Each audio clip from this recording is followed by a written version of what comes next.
বিটিভিতে গিয়ে কাঁদছেন, that's good, বুঝলাম, কিন্তু একটা পোস্ট কি ছাত্রদের পক্ষে করা যেত না? দেশের ক্ষতি হোক সেটা তো আমিও চাই না। আপনি আমার বিচার করেন, আপনি তো আমাকে গুলি করে মেরে ফেলতে পারবেন, কিন্তু বাক স্বাধীনতা মানেই আমি যা খুশি তা বললাম, এটা বিষয়টা তা না। মেহজাবিনের কাছ থেকে আপনি কি চুরি করতে চান? মেহজাবিনের কাছ থেকে চুরি করা অনেক কিছু, পুরো মেহজাবিনটাকে চুরি করে ফেলতাম। আচ্ছা, পরিমণির কাছ থেকে? পরিমণির কাছ থেকে ওর বিউটিটা চুরি করতাম। চিটাগাঙে আপনার কয়টা গার্লফ্রেন্ড ছিল? না, এই আমার চিনোস, আমার মনে হয় এই কথা যে বলবে এখন তাকেই ওখানেই আসলে শায়েস্তা করা উচিত। মুরব্বি ছাত্র আন্দোলনের পক্ষে ছিলাম কিন্তু ড্যাশ। ছাত্র আন্দোলনের পক্ষে ছিলাম কিন্তু উনি যে পালিয়ে যাবেন এর পক্ষে আমি নাই।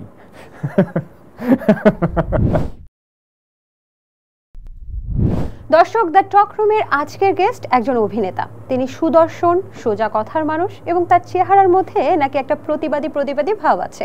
দর্শক বুঝতেই পারছেন কে? জনপ্রিয় অভিনেতা ইরফান সাজ্জাদ আজকের গেস্ট। কেমন আছেন?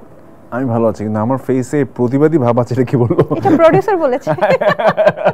Very bad. না, তারপরেও কিন্তু আছে একটা প্রতিবাদী ভাব। না থাকলেও আপনাকে কিন্তু সোশ্যাল মিডিয়াতে বেশ প্রতিবাদী দেখা যায়, বিভিন্ন অন্যায়ের প্রতিবাদ করেন। প্রতিবাদী বলতে কি, আমি অ্যাজ এ হিউম্যান, আমার ফেসবুকে যেটা আমার বায়োতে লেখা যে I M a very simple human being, মানে আমার কাছে যেহেতু আমি খুব নিজেকেই সাধারণ মনে করি, তার মিনস হোয়াট, আমি খুব সাধারণ লাইফস্টাইল মেনটেন করার চেষ্টা করি। তো সেখানে আসলে আমি কখনো কারো থেকে অন্যায় সুবিধা নিতেও চাই না, কেউ নিচ্ছে সেটাও আসলে আমি পছন্দ করি না। আলো কি এসেছে? সেটা যারা আনতে চেয়েছে তারাই বলতে পারে। আচ্ছা, তাদের জীবনে কি আসলে আলো আসছে, নাকি ভবিষ্যতে আসবে, নাকি অন্ধকার নেমে এসেছে এখন? আমার কাছে তো মনে হচ্ছে ডেফিনেটলি এখন ওনাদের লাইফে ঘোর অন্ধকার, বাট আমি বলবো যে ঘোর অন্ধকার এটা চিন্তা করার কোনো দরকার নেই। ওনারা আসলে কোন প্রেক্ষাপটে বা কি কোন কনসেপ্টে বা কোন ধারণায় আসলে এই ধরনের একটা জিনিসকে সাপোর্ট করেছেন আমি জানি না, বাট আমার কাছে মনে হয় যে এখন ওদের একটু বোধোদয় হওয়া উচিত। কারণ এটা ট্রু যে গত জুলাই মাস হতে শুরু করে এই অগাস্ট পর্যন্ত যে সিচুয়েশনটা তৈরি হয়েছে, এখানে অনেকগুলো এত বড় বড় বিষয় ঘটেছে যেগুলো হয়তো বা আমাদের ধ্যান ধারণার বাইরে। মানে আইন প্রণেতা সংস্থাগুলো আছে, তারাই কিন্তু সাধারণ মানুষের উপর যথেষ্ট টর্চার করেছে, যেটা আসলে নর্মাল হিউম্যান রাইটস অনুযায়ী সেটা আমরা কেউ সহ্য করবো না, সে দোষী হোক বা সে দোষী না হোক। দেশে তো বিচার ব্যবস্থা আছে, আমি যদি কোনো দোষ করি আপনি আমার বিচার করেন, আপনি তো আমাকে গুলি করে মেরে ফেলতে পারবেন না। আমাদের সবার পয়েন্ট ছিল একটাতেই। আমার কাছে মনে হয় কি একজন শিল্পীর আসলে একটা এমন একটা স্ট্যান্ডে থাকা উচিত যে স্ট্যান্ডটা হবে দেশের জন্য, সর্বসাধারণের জন্য, নির্দিষ্ট কোনো দলের জন্য না। আমার কাছে মনে হয় যে শিল্পীর ওই দায়িত্বটা নেওয়া উচিত, মানুষ অ্যাকচুয়ালি যাতে যেটা অনেস্টি বা যেটা হচ্ছে নিয়মের মধ্যে হওয়া উচিত সেদিকে মানুষকে গাইড করতে অনুপ্রাণিত করা। এমনটা হওয়া উচিত না যে আমি নির্দিষ্ট একটা দলের জন্য মানুষকে বলবো না তোমরা এই দলকে সাপোর্ট করো বা ওই দলকে সাপোর্ট করো। এটা আমার মনে হয় শিল্পীরা না করলেই ভালো। নির্মাতা আশফাক নিপুণ কিন্তু একটা পোস্ট করেছে যে যারা আলো আসবে এই গ্রুপে ছিল তাদেরকে আলোর পথে আহ্বান জানাচ্ছেন, এবং অনেকেই কিন্তু অনেক ধরনের পোস্ট করেছে যারা হচ্ছে ওই গ্রুপে ছিল তাদের আসলে ক্যারিয়ারটা কি আসলে শেষ হওয়ার পথে। আমি খুব রেসপেক্টের সাথে বলি, তাদেরকে ছোট করে দেখার কোনো অপশন নাই। তারা সবাই হচ্ছে যারা ওখানে ছিলেন, আমরা কয়েকজন নাম দেখেছি, সবাই তো আসলে খুব ব্রিলিয়েন্ট অভিনেত্রী। তাদেরকে মানুষ যুগ যুগ ধরে পছন্দ করেছেন বলেই তারা একজন লেজেন্ডারি অভিনেত্রী হতে পেরেছেন। মানুষ যদি তাদের কাজ দেখে, সবকিছু ভুলে গিয়ে তাদেরকে মাফ করে দিয়ে বা তাদের ভুলটা বুঝতে পেরে তারা যদি মানুষের কাছে সরি বলে, বা মানুষ যদি তাদের কাজ দেখে, তাদের কাজ অবশ্যই করবে। মানুষ কাজ যদি না দেখে তাহলে আমি বলবো আসলে আমি জানি না মানে এটা আসলে কোন সেন্স ওনারা করেছেন বা কিভাবে কি, তবে মানে আমি নিজে খুব কষ্ট পেয়েছি। ওই গ্রুপের যে কোনো একজন নায়িকা ওই ছাত্র আন্দোলনের সময় একটা পোস্ট করেছিলেন, এবং তাদের আমি সবচেয়ে অবাক হলাম যে তারা যখন পোস্ট করছিলেন তাদের কোনো পোস্টে তখন ছাত্রদের এই যে নিপীড়ন চলছে, ছাত্রদের যে মানে এইভাবে গুলি করা হচ্ছে, মেরে ফেলা হচ্ছে, এগুলো নিয়ে কোনো পোস্ট তাদের টাইমলাইনে ছিল না। যা ছিল হচ্ছে বিটিভি ধ্বংস হয়েছে ওটা নিয়ে, মেট্রো রেল আগুন জ্বালালো ওটা নিয়ে, বা এক্সপ্রেসওয়েতে আগুন দিয়েছে ওটা নিয়ে। সো ওগুলো নিয়ে তো আমরাও পোস্ট করেছি যে ঠিক আছে মেট্রো রেল দেশের ক্ষতি হোক সেটা তো আমিও চাই না, এগুলো নিয়ে আমরা পোস্ট করেছি। কিন্তু এগুলো নিয়ে পোস্ট করার আগে বা এগুলো নিয়ে কথা বলার আগে আমরা তো ছাত্রদের সেফটি নিয়ে যথেষ্ট বারবার কথা বলছিলাম যে যাই হবে হোক ছাত্রদের গুলিটা না করুক, বিচার করো ভাই, কিন্তু ওয়াই ইউ আর ফায়ারিং, এই ধরনের কোনো পোস্ট বা এই ধরনের কোনো লাইক সাজেশন তাদের পোস্ট বা কোথাও থেকে ছিল না। এটা ছিল খুবই দুঃখজনক। সো যে কোনো একজন নায়িকার পোস্টে তা আমি কমেন্ট করেছিলাম যে আপনারা বিটিভিতে গিয়ে কাঁদছেন, দ্যাটস গুড, বুঝলাম, কিন্তু একটা পোস্ট কি ছাত্রদের পক্ষে করা যেত না? এইটা নিয়ে কথা বলছেন না কেন? Why? If you are working with government, please try to make government understand যে এটা রং হচ্ছে। আমি যে কমেন্টটা করছি সাথে সাথে ওইটা ডিলিট করে দিয়েছে উনি। তখন আমার খুব খারাপ লাগে যে নো, এরা আসলে দলের মোহে মানুষের কথা ভুলে গেছে। আচ্ছা, আপনি কি তাদের নাম বলতে চাচ্ছেন, মানে কার কথা? না, এটা হয়েছিল সোহানা সাবার সাথে। সোহানা সাবা একটা পোস্ট করেছিল, সোহানা সাবার পোস্টে আমি এটা কমেন্ট করেছিলাম আর কি, যে আপনারা বিটিভি নিয়ে কথা বলছেন, আপনারা সবকিছু নিয়ে কথা বলছেন, ছাত্রদেরকে নিয়ে একটু কথা বলেন। কিছু হুমকিমূলক কথাবার্তাও কিন্তু সেখানে ছিল যেগুলো খুবই অমানবিক, যেমন ছাত্রদেরকে দমাতে হলে তাদের মাথায় গরম পানি ঢেলে দিতে হবে, তারপরে বাবার নাম চিনিয়ে দেব, এরকম অনেক কথাবার্তা ছিল যেটা সত্যি আসলে দুঃখজনক ছিল এবং গুণী শিল্পীদের থেকেই কিন্তু ছিল। আপনি একটা বিষয় কি দেখেছেন কিনা, সেখানে আপনার সাথেই কাজ করেছে, অনেকগুলো কাজ করেছে, যেমন আমি যদি বলতে পারি চাই যে সাদিয়া আইমান আপু, তার কিন্তু একটা ছবি, তার একটা পোস্ট কিন্তু সেখানে সেই গ্রুপে দেওয়া হয়েছিল। তো যদি ছাত্র আন্দোলন বা বৈষম্য বিরোধী ছাত্র আন্দোলনটা যদি সফল না হতো, তাহলে কি এই শিল্পী বা সাংবাদিক যাদের ছবি, যাদের স্ক্রিনশট ওই গ্রুপে দেওয়া হচ্ছিল, সেই মানুষগুলোর উপরেও কি এই গরম পানি ঢেলে দেওয়ার মতো কার্যক্রম হতো? এর চেয়ে খারাপ কিছু হতে পারতো, কারণ ওরা তো লিস্ট করছিল না ওই গ্রুপে যাদের স্ক্রিনশট নিয়ে বা যারা ছাত্রদের পক্ষে কথা বলেছে তাদেরকে নিয়ে যেহেতু পোস্ট করা হয়েছে, দ্যাট মিনস হোয়াট, ওরা তো ওই ডাটাটা নিচ্ছিল।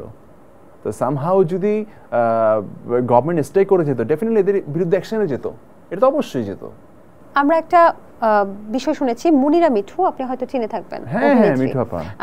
মুনিরা মিঠু একটা কথা বলেছেন যে আয়না ঘরের মতো অনেকগুলো গুম ঘর যেমন আছে, তেমনি আলো আসবে এর মতো আরো অনেকগুলো চ্যাট বক্স আছে। এটা কি আপনিও এগ্রি করেন বা আপনি এরকম কিছু শুনেছেন? থাকতেই পারে, এটা তো আই ডোন্ট নো, হয়তো আলো আসবেরই কোনো মেম্বারটি সিক্রেট গ্রুপ, রাইট? তো এইটা থেকেই তো আসলে কি হলো, এই যে কোনো একজনই নিশ্চয়ই এটা স্ক্রিনশটটা রিভিল করেছে, ওদের মধ্যেই কেউ একজন হবে, ওদের মধ্যে থেকে ছাড়া তো এটা পসিবল না, তাই না?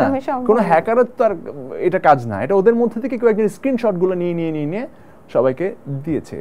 সো ডেফিনেটলি থাকতেই পারে, এটা তো আসলে অস্বাভাবিক কিছু না, থাকতেই পারে। এখন হু নোজ, আসলে এত বড় একটা দেশে এত বড় একটা জিনিস হয়ে গেল, একটা না, আমার কাছে মনে হয় তো হাজারে থাকতে পারে, যেটা আমরা জানি না। আচ্ছা, এবং এই গভর্নমেন্টের এইসব কাজের পক্ষে যেরকম গ্রুপ হয়েছে, ডেফিনেটলি স্টুডেন্টদের পক্ষেরও এরকম হাজার গ্রুপ আছে, নাহলে তো এত বড় আন্দোলন সংগঠিত হইতো না। একদমই। আচ্ছা, এই যে ডক্টর মোহাম্মদ ইউনূসকে আপনি থামাতে বলেছেন কেন? অবশ্যই থামাতে বলবেন, আসার পথে সবকিছু ভালো হচ্ছে মোটামুটি। কি কারণ আপনি বলেন না? আমি আপনাকে বলি, শুনুন, অনেকে ডেফিনেটলি ওনার বিপক্ষের লোক তো অনেক স্বাভাবিক। আপনি দেখেন উনি আসার পর থেকে আন্দোলন কিন্তু বন্ধ হচ্ছে না। হ্যাঁ, এটার আন্দোলন, রিকশাওয়ালা আন্দোলন, আনসারের আন্দোলন, অমুকের আন্দোলন, ডাক্তারের আন্দোলন, সবাই। এটা স্বাভাবিক, যদি এখন একটা গভর্নমেন্ট 15-16 বছর ছিলেন, তার পক্ষের লোকজন তো আছে এখনো। হ্যাঁ, তো স্বাভাবিক আরেকটা গভর্নমেন্ট যখন আসছে, তাকে তো অ্যাকচুয়ালি শান্তি থাকতে দেবে না, এটা তাকে কোনো না কোনোভাবে হেনস্থা করবে, এটা করবে ওটা করবে, এটা খুবই স্বাভাবিক বিষয়। তবে এই ভদ্রলোককে প্রথমত আমার পছন্দ করার রিজন হচ্ছে ওনার বাড়ি আমার বাড়ি কাছাকাছি, আর ওনার সাথে ওনার একটা ব্র্যান্ডের আমি কাজ করেছিলাম অনেক বছর আগে, ওনাকে কাছ থেকে দেখার সুযোগ হয়েছিল। মানুষটা অসম্ভব লাইক ব্যক্তিগতভাবে যথেষ্ট অমায়িক একজন লোক। হ্যাঁ, আমার কাছে মনে হয় কি, এখন যে সিচুয়েশনটা, হ্যাঁ, বাংলাদেশে, যাই হোক আমি অনেক ডিটেলে কথা বলবো না, যে আমি বলতে চাই হচ্ছে যে দেশের সামনে কি হবে আমি আপনি কেউ জানি না, বাট যে জিনিসটা হয়েছে সেটা হচ্ছে কিছু মানুষ, সাধারণ মানুষ একটা নতুন হোপ দেখছে, আশা যে না হয়তো এখন ভালো হবে। সো আপনি যদি লাইক একটা ঘর, এটাতে যদি সামহাও অনেক দিন যত্ন না নেন, সেটাতে যদি অনেক ধুলা পড়ে যায়, অনেক মরিচা পড়ে যায়, সেইটা পরিষ্কার করতেও তো আপনাকে কিছুদিন সময় দিতে হবে। সেই সময়টা না দিয়ে আপনি যদি প্রথম দিনই চান যে না এটা এত ময়লা কেন, এই বাসা আমি থাকবো না, তাহলে আসলে ভুল। সো আমার কাছে মনে হয় যে উনি আসার পর, ডক্টর ইউনূস যেহেতু আসছেন, আমার মনে হয় যে একটা গভর্নমেন্টকে আমরা 15-20 বছর সময় দিয়েছি। হ্যাঁ, সো আর যেহেতু আরেকটা গভর্নমেন্ট আসছে এখন, আমার মনে হচ্ছে ওনাদেরকে অ্যাটলিস্ট 5টা বছর সময় দেওয়া দরকার। আমি জানি না উনি কয় বছর থাকবেন, বাট যে কটা সময় উনি থাকবেন, উনি তার নির্বাচিত সরকার না, সো উনি একটা না একটা সময় ওনাকে চলে যেতেই হবে। সো যে কিছুদিন উনি থাকেন, আমার মনে হয় যে সাধারণ মানুষের উচিত দলমত নির্বিশেষে, শুধু এমনটা না যে যারা আন্দোলনের পক্ষে বিপক্ষে লোক তা না, আমার দলমত নির্বিশেষে সবারই হচ্ছে ওনাকে একটু সময় দেওয়া উচিত। সেই সময়টা কত, মানে অন্তর্বর্তীকালীন সরকারকে আপনি কত বছর দেখতে চান? আমি তো চাই 3 বছর থাকুক, কারণ হচ্ছে কি এটা পুরো সিস্টেমেই তো সমস্যা হয়ে গেছে এখন। পুরো সিস্টেমের সমস্যা। আপনি কার কাছে বিচার চাইতে যাবেন? মানে আমি যতটুকু শুনলাম, আপনি পুলিশের বিভিন্ন র্যাঙ্কে বলেন, প্রশাসনিক র্যাঙ্কে বলেন, সরকারি কর্মকর্তা বলেন, যেখানে যান সবাই তো আসলে 15 বছর একটা সিস্টেমে পড়ে গেছে, এবং ওই সিস্টেম ভেদ করে নতুন একটা সিস্টেম যদি আপনি রপ্ত করতে যান, তো অনেক সময় লাগার ব্যাপার। সো আপনি চাইলে তো এমন হতে পারে না যে যারা সরকারি কর্মকর্তা কর্মচারী আছেন বা যারা পুলিশ আছেন সবাইকে আপনি চাইলে তো একদিনে সাসপেন্ড করে দিতে পারেন না, এটা ইম্পসিবল। তো এই টোটাল জিনিসটাতে একটা সংস্কারের ব্যাপার আছে, সেটা আই ডোন্ট নো কয় বছর লাগে, কিন্তু অ্যাটলিস্ট আমার তো মনে হয় যে 3 থেকে 4 বছর তো থাকা উচিত, নাইলে তো পুরা এই যে এত বছরের একটা সিস্টেম লসের যে বিষয়টা, সেটা তো আসলে সম্ভব হবে না। আপনি এই জন্য আমার মনে হয় যে এই যে একটা পজিটিভিটি মানুষের মধ্যে, একটা পজিটিভিটি, আপনি দেখেন বাংলাদেশ ক্রিকেট দল পাকিস্তানের সাথে যারা সবসময় হারে, তারা এবার পাকিস্তানকে হোয়াইট ওয়াশ করে চলে আসছে। ফুটবল দলও কিন্তু ভালো খবর দিয়েছে, অনূর্ধ্ব 17-19 দলটা সাব চ্যাম্পিয়নশিপ জয় করে নিয়ে আসছে। এটা কি ছাত্র আন্দোলনও কিন্তু সফল হয়েছে, মানে এই আগস্টে জুলাইয়ে কতগুলো গুড নিউজ। এই যে একটা পজিটিভনেস, যে আমি ভালো কিছু করলে আমি ভালো কিছু পাবো, যে মাথা থেকে একটা চাপ সরে যাওয়া, আপনার মাথা থেকে যখন চাপ সরে যাবে তখন কিন্তু আপনি চাইলে অনেক কিছু ভালো করতে পারেন। আমার কাছে সেই জায়গা থেকে হিউমার দিয়ে আমি বললাম যে কেউ একজন ডক্টর ইউনূসকে থামান, মানে এত সফলতা আর নিতে পারছেন না নাকি? ঠিক জায়গায় তবে যেটাই হোক না কেন ভালো কিছুই হবে, এবং চাটগাঁয়া বলে ডক্টর ইউনূসের প্রতি আপনার একটু অন্যরকম টান, এটা আমরা বুঝতে পেরেছি। ডেফিনেটলি একজন চিটাগনিয়ান বাংলাদেশকে এখন লিড করছে ওয়ার্ল্ডে। এতদিন পর্যন্ত যিনি খুবই বাংলাদেশের one of the most important personality হিসেবে রিকগনিশন পেয়েছেন, উনি এখন বাংলাদেশের প্রধান উপদেষ্টা হিসেবে দেশটা চালাচ্ছেন। এটা আমাদের জন্য, চাটগাঁয়াবাসীর জন্য অনেক প্রাউডের বিষয়। বাহ, চমৎকার। আচ্ছা, নিজের এত বছর আগের ছবিগুলো যখন নাইস অ্যান্ড অ্যাট্রাকটিভ এর মাধ্যমে ফিরে আসছে, এই যে খন্ড খন্ড বিভিন্ন জায়গায় আন্দোলন হচ্ছে, এই ব্যাপারেও কি আপনি একটা আন্দোলন করবেন কিনা? না, এটা দরকার আছে। এইসব আমার কথা হলো ভাই, কথাই বার্তা নেই, মানে আপনারা সেই মনে করেন 10-20 বছর আগের একটা ছবি, মানে এটা তো ঠিক না, পোক করা শুরু করবো। আসলে কি, মানুষ এখন অনেক কিছু ইন্টারেস্টিং করা শুরু করছে, আবার নতুন একটা হোপ দেখা শুরু করতেছে, আবার কিছু ফান করা শুরু করতেছে, সেটা গুড। মানুষ এখন আস্তে আস্তে আস্তে আস্তে লাইফে অ্যাডজাস্ট হওয়ার ট্রাই করতেছে। মানুষ এখন ভাবা শুরু করতেছে যে না, দেশ হয়তো বা একটু লাইক ঠিকঠাক জায়গায় হয়তো যাবে। হ্যাঁ, আচ্ছা, মানে এখন আমার মনে হয় যে এটা বলা উচিত না, বা কারো এটা করা উচিত না। এই আমার চিনোস, আমার মনে হয় এই কথা যে বলবে এখন, তাকেই ওখানেই আসলে শায়েস্তা করা উচিত। আপনার প্রিয় ক্রিকেটার কে বাংলাদেশ টিমে এখন? আমি সবসময় বলে আসছি, আমার খুব ভালো লাগে লিটন দাসকে। লিটন দাস, আচ্ছা আচ্ছা, এটার কোনো স্পেসিফিক কারণ আছে? ও অনেক, মানে আমি জানি না, ও অনেক ফেল করে, রিসেন্ট সেঞ্চুরি আমাদেরকে জিতিয়েছে, বাট আমার কাছে সবসময় মনে হয়েছে, মানে আমি যখন লিটন দাসের ব্যাটিং দেখি, ও প্লেয়িং স্টাইল, এটা অসাম, এটা একটা ওয়ার্ল্ড ক্লাস প্লেয়ারের মতোই। মানে ও যদি ধারাবাহিক পারফরমেন্সে থাকতো, অনেক বড় বড় রেকর্ড ভেঙে ফেলতে পারতো। চমৎকার। সাকিব আল হাসানকে আপনার কেমন লাগে? অ্যাজ এ হিউম্যান ভালো লাগে না, যেটা সত্যি কথা। অ্যাজ এ প্লেয়ার ওকে, মানে সত্যি কথা, অ্যাজ এ প্লেয়ার ঠিকঠাক, মানে কিন্তু as a human I don't know, আমার কেন জানি মনে হয় যে উনি মানে লাইক একটু সততা কম, এটা মনে হয় আমার কাছে। তার নামে যে মামলা করা হয়েছে, আপনার এটা আমি সাপোর্ট করি না, অ্যাবসলিউট সাপোর্ট করি না, এটা ঠিক না, মানে এটা ঠিক না। কারণ একটা মানুষ তো দেশেই ছিল না, আচ্ছা, সে ছিল দেশের বাইরে, সে কানাডিয়ান লিগ খেলছিল। কিন্তু অনেক গুঞ্জন কিন্তু শোনা যাচ্ছে, ভোট চুরির অপবাদ দেওয়া হচ্ছে, বিভিন্ন কিন্তু গুঞ্জন আসে, এই বিষয়গুলোকে গুঞ্জন না, এগুলো তো সত্যি। মানে লাস্ট কয়েক টার্মে যে নির্বাচনগুলো হয়েছিল, এটা তো আমরা ওপেন সিক্রেট যে এগুলো তো আসলে তো প্রপার নির্বাচন তো হয়নি, আমার এরিয়াতেও হয়নি। আমি আজকে আমার যা বয়স, আমি কখনো পর্যন্ত আমার ভোট দিতে পারি নাই। আমি ফার্স্ট টাইম যখন ভোট দিতে গিয়েছিলাম খুব এক্সাইটমেন্ট নিয়ে, সেদিনই দেখেছিলাম, আজকে থেকে এটা বলছি আপনাকে আমি 2010-এর কি তখনকার কথা, আচ্ছা, আমার ভোটটা দেয়া হয়ে গেছিল। আপনার ভোট? হ্যাঁ, 2010-এ তখন আপনি 2010-11 বা এরকম সামথিং, যখন আমার ভোটটা তখন কিন্তু দেয়া হয়ে গেছিল। তা আমি আর এই যে আপসেট হলাম, এরপর থেকে আর কখনো ভোট কিনতে যাইনি আমি। বাহ, হ্যাঁ। যাক, আমরা এখন অনেক গুরুগম্ভীর কথা বললাম, এখন আমরা একটা ট্রুথ অ্যান্ড ডেয়ার খেলি। ট্রুথ অ্যান্ড ডেয়ার না, আমরা একটা চমৎকার গেম খেলি, ঠিক আছে?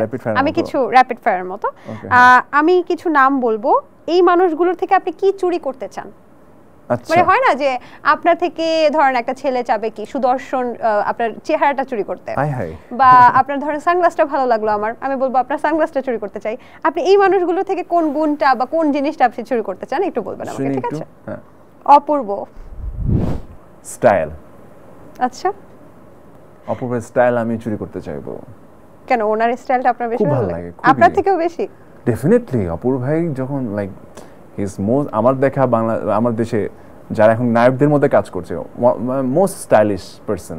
তার স্টাইলের মধ্যে মানে পার্থক্যটা কি, মানে ব্যতিক্রমতাটা আপনি কি দেখেছেন? ব্যতিক্রম হচ্ছে একটা অ্যাটিটিউড আছে ভাইয়ার মধ্যে, মানে যেটা আসলে এক্সেপশনাল, মানে এটা ধরে রাখা এত বছর ধরে, মানে এটা মানুষের সামনে ওইভাবে আসা, মানে অপূর্ব ভাই যেখানে থাকুন, নর্মালি যদি আপনি ওষুধের দোকানেও দেখেন, ভাইয়ের সাথে আমার নর্মালি মাঝে মাঝে হয়তো কোনো দোকানে গেছি দেখা হয় সামটাইমস, ওইখানেও কিন্তু স্টাইলটা, হয়তো আমি গেছি কোনো রকম হাফ প্যান্ট পরে গেঞ্জি পরে, কিন্তু ভাইয়া খুবই লাইক, আপনার প্রতিবেশী ভাইয়া উত্তরা থাকে, আমি উত্তরা থাকি, সো সামটাইমস মাঝে মাঝে দেখা। তার মানে ইরফান ভাইয়ের সাথে অপূর্ব ভাইয়ের যেহেতু প্রতিবেশী, ওষুধের দোকানে বেশি দেখা হয়, তাই তো? মানে হাজার ভাইয়া মেডিসিন কিনতে আসলো, আমি আসলাম, কয়েকবার দেখা হয়েছিল। আচ্ছা, ঠিক আছে। নিশো অ্যাক্টিং। অ্যাক্টিং, আচ্ছা, অ্যাক্টিংটা চুরি করতাম। অপূর্ব ভাইয়ের অ্যাক্টিং চুরি করতে ইচ্ছে করে না? অবশ্যই করে, হ্যাঁ, বাট আছে না, মানে অপূর্ব ভাই ধরেন একটা ঘরানায় খুব দুর্দান্ত অ্যাক্টিং করেন, হ্যাঁ, কিন্তু নিশো ভাইয়ের কিছু কিছু অ্যাক্টিং আছে যেগুলো খুব র ক্যারেক্টারে উনি আসলে পিক করতে পারে।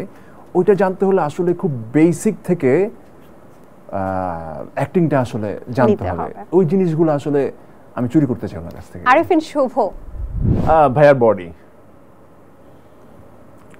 মোস্ট কি বলবো, strong body in the industry. উনি এত হার্ডওয়ার্ক করে, দুর্দান্ত ফিজিক। আমি ভাবতে ফিজিকটা নিয়ে নিতাম, কারণ ফিজিক বানানো অনেক কষ্ট।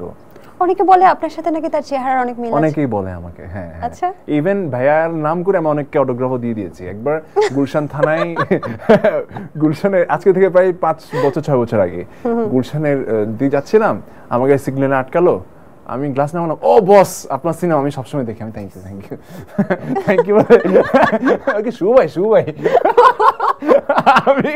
আমি আর কোনো কথা বলি নাই, বললাম যাক পার হয়ে যাই। অটোগ্রাফ দেয়া হয়, দিয়ে পার হয়ে গেছে। সেলফিও তুলে ফেলতে পারেন, তাই না? সেলফি তুলে ধরা খেয়ে যাবো। তৌসিফ থেকে কি চুরি করতাম?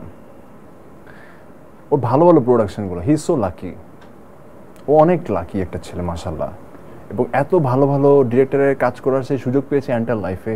ওর ক্যারিয়ারটা শুরু আদনান ভাইয়ের সাথে, রনি ভাইয়ের সাথে, হ্যাঁ, তারপরে এখন কোনো ডিরেক্টর নাই ওর সাথে কাজ হয় না এরকম। শিয়াব শাহিন, মানে ওনার লাকটা তাহলে আরিয়ান ভাই, ভিকি জাহেদ, এবং তাদের সাথে রেগুলার কাজ। সো আমি এই ডিরেক্টরগুলো হয়তো চুরি করতাম ওর কাছ থেকে। ডিরেক্টর চুরি করতো তৌসিফ মাহবুবের কাছ থেকে। ইয়াশ রোহানের কাছ থেকে আপনি কি চুরি করতে চান?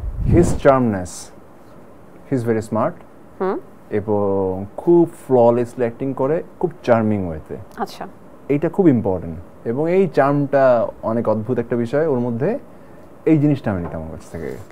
আচ্ছা, অরুণা বিশ্বাসের কাছ থেকে আপনি কি চুরি করতে চান? Sorry, I will not take anything from her. কিছু নিতে চাই না। সোহানা সাবার কাছ থেকে আপনি কি চুরি করতে চান? এদের কারো ওনার কাছ থেকে আমি কিছু নিতে চাই না, আমি দিতে চাই, হিউম্যানিটি দিতে চাই, হিউম্যানিটি, বোধ। দুজনকে আমি বোধ দিতে চাই। ফেরদৌসের কাছ থেকে, নায়ক ফেরদৌসের কাছ থেকে আপনি কি চুরি করতে চান? সিচুয়েশন আগে হলে সত্যি কথা চুরি করতাম। কি চুরি করতেন? ফেরদৌস ভাই থেকে যেটা চুরি করতাম সেটা হলো তার decency. As a person he is so decent. আচ্ছা, কথা বলা, মানুষের সঙ্গে মানুষকে সম্মান করা, মানুষের সাথে খুব আপনি যেই হন, ইভেন উনি এমপি হওয়ার পরও লাইক সবার সাথে একদম খুবই কর্ডিয়ালি কথা বলার যে ব্যাপারটা, এটা খুব অদ্ভুত, এটা খুব ভালো। যে কোনো জননেতার কাছ থেকে মানুষ এটাই আশা করে, হ্যাঁ, যে আমার নেতা বা আমার যে এমপি বা যে এত ডিসেন্ট ওয়েতে আমার সাথে কথা বলছে, যেই হোক সবার সাথে ভদ্রভাবে কথা বলা বা সম্মান দিয়ে কথা বলা, সেটা জুনিয়র হোক সিনিয়র হোক, এটা খুবই এই বিষয়টা আপনি চুরি করতেন। এই বিষয়টা চুরি করতাম। মেহজাবিনের কাছ থেকে আপনি কি চুরি করতে চান?